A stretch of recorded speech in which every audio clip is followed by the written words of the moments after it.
Welcome to FRC Media News for Thursday, August 23rd, 2018. I'm Keith Tebow. Tonight we have details of the city's civil lawsuit against pharmaceutical companies it says has contributed to the opioid crisis here. We have a preview of the start of the new school year next week and the kickoff of the United Way of Greater Fall River's annual fundraising awareness campaign. But first, let's check in with the news headlines of the week. We bring in the digital news editor at the Herald News, back from a week off, Will Richmond. Will, welcome back. Thanks, Keith. Good to see you again.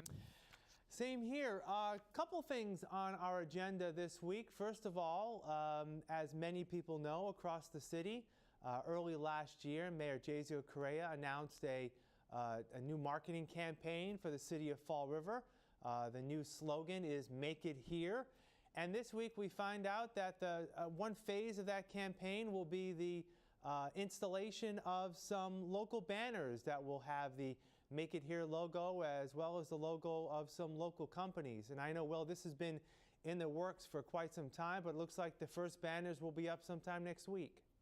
Yeah, it appears that the project is moving forward. The city had held a sort of a vote, contest to pick out the winning banner. You may recall there was some question at the beginning of the process as to whether or not the banners were going to be made local.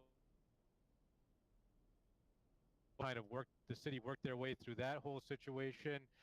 There were about a half dozen companies locally that submitted design options, and the city, through us at the Herald News and some other media outlets, held a vote to select the winning design. They chose one from Baker Design, and it seems to be moving forward. So like you said, we could be seeing the banners being hung as soon as next week.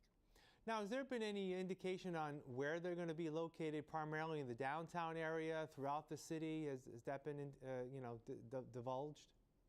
They're primarily going to be in business areas, so as you downtown would be one of them. I think they may be looking to hang some in the industrial park and commerce park as well, but more in the commercial type areas of the city where they may, the banners will kind of fit in a bit. The article mentions that there are 240 local businesses that have purchased the banners to display to be hung up throughout the city. Any idea on the list of who those companies are? We haven't seen a full list. In many cases, businesses were being offered the opportunity to sponsor the banner that would be hung up either outside their business or closest to, if they weren't necessarily, right on, say, South Main Street or, Pleasant Street or something in that area. So I think, with 200 businesses, we're talking about a lot of small businesses that are involved here. I think you're going to see, you'd have to think with that kind of number that a number of the ones on the main thoroughfares of the city have signed up. Yeah. All right. So we'll start seeing those as early as next week, and they'll be going up periodically, I would think, throughout the early part of the fall. Next up, there's been quite a buzz. The Herald News had an article in the paper and online, and there's been some buzz on social media that a film will be shot here in the city of Fall River. And the name of the film is Jungleland. And there are a lot of people out and about with some of the stars. And I know that there was a story in the paper today about people trying to sign up as extras in the film. Tell us about that. Yeah, so the film is being made here. It sounds like production actually is even in some ways beginning today. But yeah, they've been put out a call for any people who could be interested in being an extra on the film. They've been bringing people in. It seems there's a lot of interest locally in people. The film star, for those who are familiar with him, his name is Charlie Hunnam, and he was on the show Sons of Anarchy. And from what we can tell, he seems to have a very large female following. So there are a lot of women who are hoping to catch a glimpse of him or grab a picture with him as he's here in Fall River, and that seems to even be the case today. As our reporter Joe Good has been out at some of the sites where they'll be filming, working up on another story that will be online today and in tomorrow's paper. What do we know about the movie itself? So it seems that the story is about a boxer and his brother, and the boxer is looking to sort of redeem himself in some ways. I think get back into fighting. But as he keeps fighting, his brother gambles on him. Not sure if he's betting on him to win or lose, or how that part of it works out. But it doesn't seem to be working out well for the brother that is doing the gambling. So, um, it seems there's a lot of boxing, a lot of gambling, and you know, a very hunky man involved. Apparently, based on the social media photos we've seen this week. He's been very accommodating, by the way, as well. Not afraid to have his picture taken with some of his fans who are in the greater Fall River area. And I know in the article about some of the people who want to be extras, there's a woman who came, I believe, from Connecticut up here to try to see if she can be part of the film. Yeah, she caught word of the audition, the extra request through social media, was a very big fan of the star, and decided she would drive up and see if she could get herself included. So we'll see if some people, make it big from this small beginning. All right.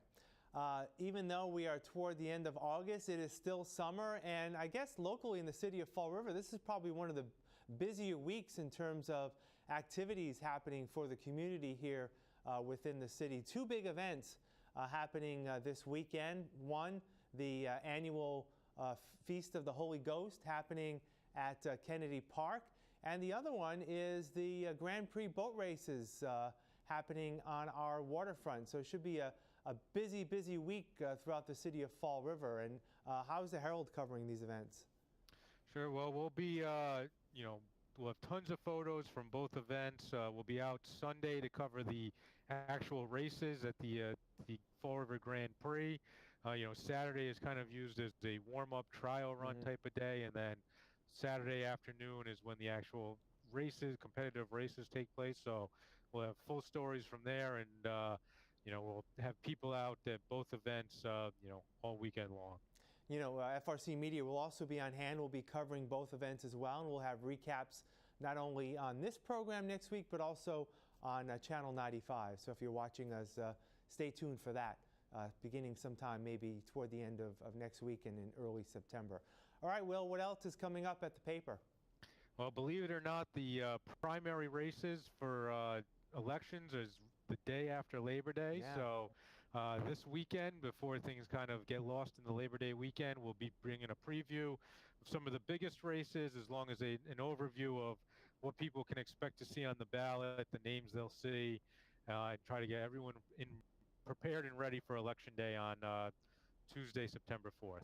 And unfortunately, not a lot of races locally this year, not only for the November election, not many contested races locally in terms of it being a state election. So we'll have to wait and see. All right, Will, thanks for joining us. We'll talk again next week.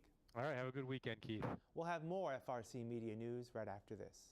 Here are some job descriptions on the latest hot jobs list from the Fall River Career Center. Licensed practical nurse. Neurorestorative, located at 86 Reading Street, is looking for a full-time licensed practical nurse to provide prescribed medical treatment and personal services to support children and adults with brain injury. Job number 10924896. Weekend shuttle driver. Valet Park of America seeks a part-time weekend shuttle driver to greet and assist patrons and safely shuttle customers to various destinations in the Fall River, Tiverton area. Job number 10920584. Head Start Administrative Coordinator. Citizens for Citizens, located at 264 Griffin Street, is in need of a full-time Head Start Administrative Coordinator to assist the Head Start Director with a range of office and administrative support functions. Job number 10921429. Bristol Elder Services, located at 1 Father de Valles Boulevard, is looking to fulfill the following full-time positions. Commerce-speaking Geriatric Support Associate, job number 10923391. Bilingual English-Portuguese Home Care Assistant, job number 10923385. Nutrition Program Site Manager, job number 10923383. Protective Service Worker, job number 1092-3378. For more information on these or other positions, visit jobquest.detma.org or call the Fall River Career Center at 508-730-5000. Mayor Jaziel Correa announced this week that the city has filed a civil lawsuit in Bristol County Superior Court against 17 major nationwide pharmaceutical companies, alleging the firms are responsible for the increasing rate of opioid addiction plaguing the city. Here's more, starting with City Attorney Judge Joe Macy. First, to join in the national litigation to show our concerted purpose in combating the opioid crisis. Second, to demonstrate to all of our citizens our serious intent in addressing the source of the problem. And third, to ensure that we remain in the forefront of the battle against opioid abuse. Our end game is, of course, to do two things. Number one, it's a financial matter. The city has spent a significant amount of resources over the years fighting this crisis. Nonprofits have spent a significant amount of tax dollars over the years fighting this crisis and other donations. So we think that there's some money on the table that should be brought back to communities to help us fight this crisis better. And that's really important, whether it's school programming, whether it's more police and firefighters, whatever it may be, that money will be very, very useful. And then the second is a policy matter. It's to ensure, like I've said countless times, to bring Fall River to the national conversation and hopefully change the policies that are out there. Get pharmaceutical companies to take responsibility and change their policies. And that's a very important question that this lawsuit aims to answer. That's two of the main end goals. So we think that it's the right way to do it.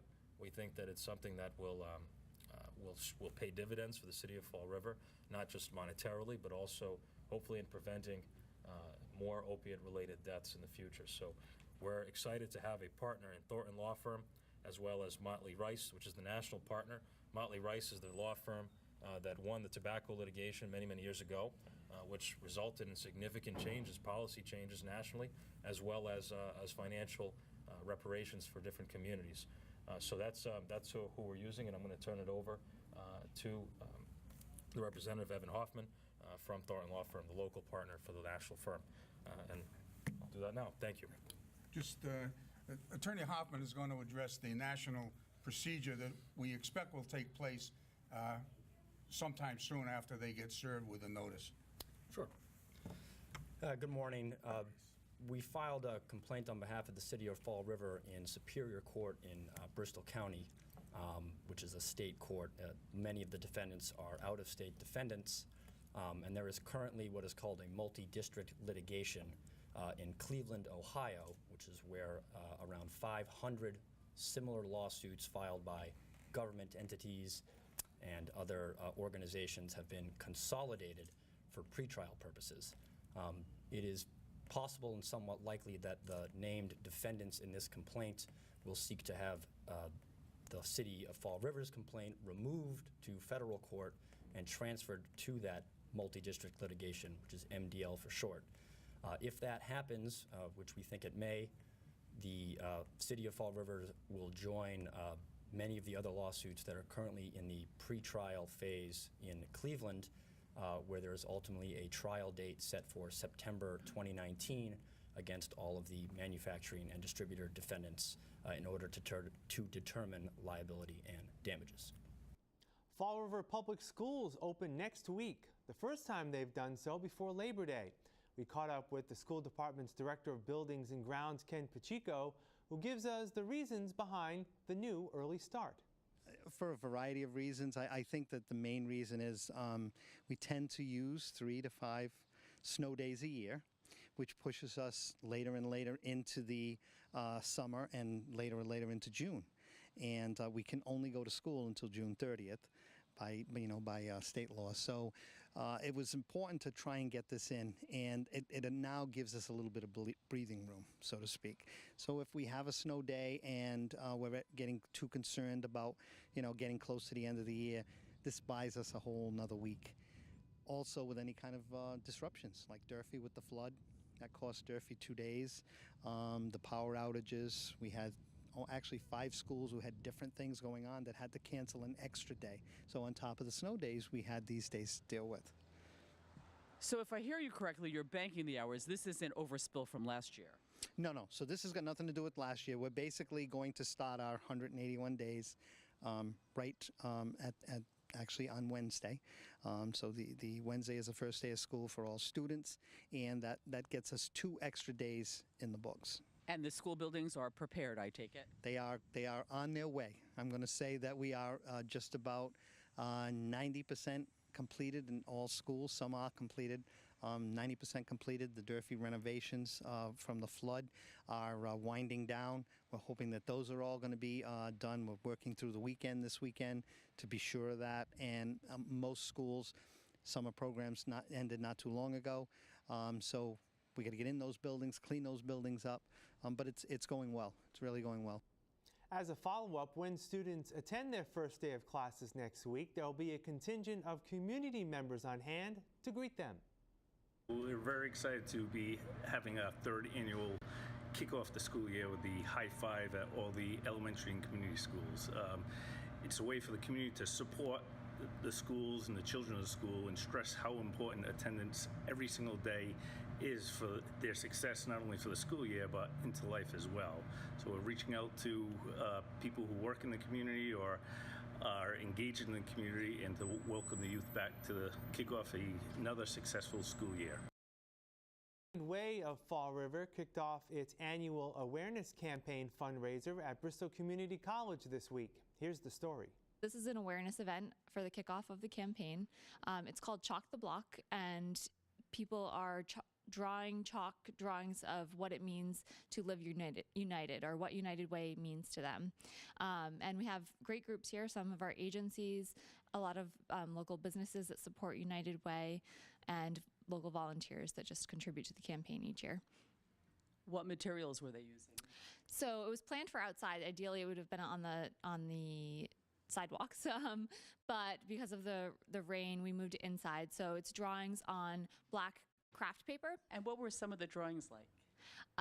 Terrific examples of United Way, a lot of sort of hand-holding, people coming together, community-oriented drawings, sort of local area drawings, just some really great, colorful, beautiful depictions of United Way. How does this year's goal compare to last year? So our goal this year is actually the same as last year, $1.25 million. Last year we were fortunate to exceed our goal. This year we're hoping to do the same.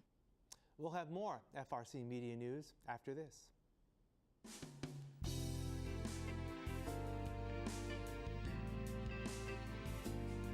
Hi, welcome to Hot Dogs and Cool Cats.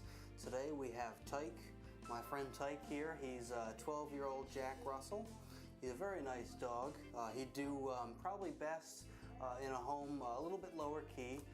Maybe somebody who themselves is older. Does Tyke himself, while he's very mobile, still he's got good use of his legs, all that kind of stuff.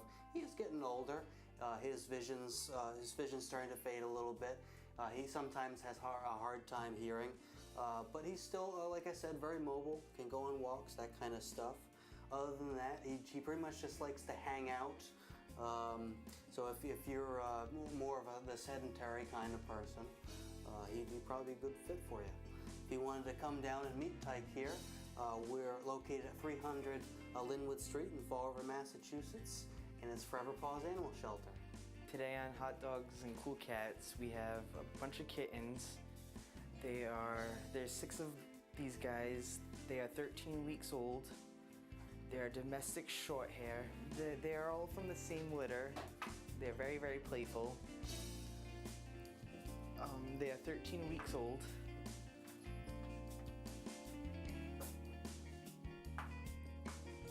So if you're looking for a couple of cute kittens, come down to Forever Paws. We're located on 300 Linwood Street. We are open from 11 to 4, except every Wednesday we are closed. So come down and meet them.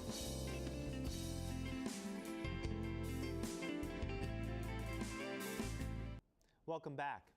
The Fall River Historical Society is wrapping up its summer concert series this weekend. This Saturday is the final installment of Saturday Evening Serenades.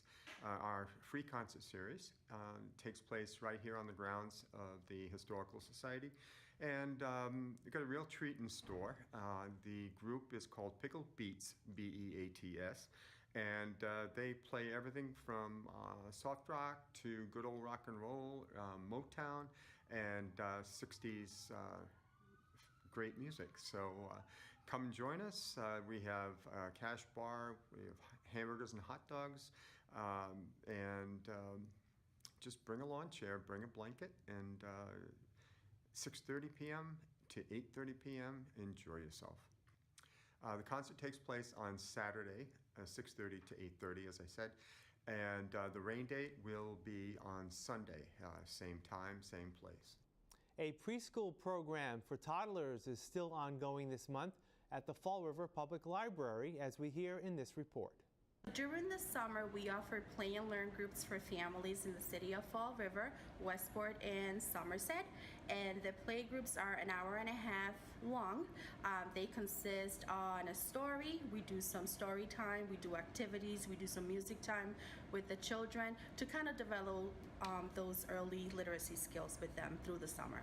For example, today we're reading Little Cloud by Eric Carle, so we'll read this story first. We'll do some songs, some summer theme songs. We usually go by the theme. Today we're using an activity with cotton balls and different shapes. If you are familiar with the book, the clouds turn into different shapes, so the children will be able to pick a shape of their activity, and they can just fill it up with the cotton balls. That'll do it for this edition of FRC Media News. You can catch FRC Media News Thursday and Friday at 6 p.m. and online at our website, frcmedianews.org. For all of us here at FRC Media News, I'm Keith Tebow. Have a great week. We'll see you next Thursday.